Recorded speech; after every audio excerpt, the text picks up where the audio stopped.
नबी करीम सल्लल्लाहु अलैहि वसल्लम का ये फरमान कि जब रमज़ान आता है तो जन्नत के दरवाजे खोल दिए जाते हैं, जहन्नम के दरवाजे बंद कर दिए जाते हैं और शयातीन जकड़ दिए जाते हैं।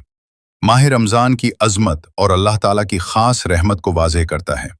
इस हदीस का मतलब यह है कि रमज़ान वो मुबारक महीना है जिसमें अल्लाह ताला अपने बंदों के लिए नेकी के मौक़े आम दिनों के मुकाबले में कई गुना बढ़ा देता है।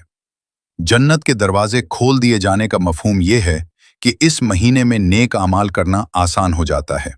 दिल इबादत की तरफ माइल होता है। नमाज, रोज़ा, तिलावत कुरान, जिक्र, सदका और खैरात में रग़बत बढ़ जाती है और अल्लाह ताला मामूली नेकी पर भी बड़ा अजर अता फरमाता है। गोया अल्लाह अपने बंदों को दावत देता है कि वो इस महीने में आगे बढ़ें और जन्नत के मुस्तहिक़ बनें। जहन्नम के दरवाजे बंद कर दिए जाने का मतलब यह है कि अल्लाह ताला रमज़ान में अपने बंदों को अजाब से बचाने के असबाब पैदा फरमा देता है। गुनाहों के रास्ते मुश्किल कर दिए जाते हैं और बंदे को तौबा की तौफीक मिलती है।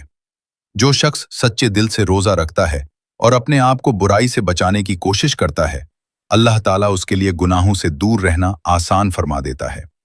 ये इस बात की अलामत है कि रमज़ान मग़फ़िरत, निजात और इस्लाह नफ्स का महीना है, जिसमें अल्लाह ताला अपने बंदों को जहन्नम से आज़ादी अता फरमाना चाहता है। शैतानों के जकड़ दिए जाने का मतलब ये नहीं कि शैतान बिल्कुल ख़त्म हो जाते हैं, बल्कि उनकी ताकत और असर कमज़ोर कर दिया जाता है। वो इंसान को गुनाह पर इकसाने में इतने मुअस्सिर नहीं रहते जितने आम दिनों में होते हैं। इसके बावजूद अगर कोई शख्स रमज़ान में भी गुनाह करता है तो उसकी वजह शैतान नहीं बल्कि उसका अपना नफ्स होता है, क्योंकि इस महीने में बुराई के असबाब महदूद कर दिए जाते हैं। इससे ये बात भी वाज़ेह होती है कि रमज़ान खुद एहतिसाबी और नफ्स की इस्लाह का बेहतरीन मौका है। ये हदीस हमें ये सबक देती है कि रमज़ान सिर्फ भूखा और प्यासा रहने का नाम नहीं, बल्कि ये अल्लाह के करीब होने, अपनी ज़िंदगी बदलने, गुनाहों से सच्ची तौबा करने और नेकियों को इख्तियार करने का महीना है।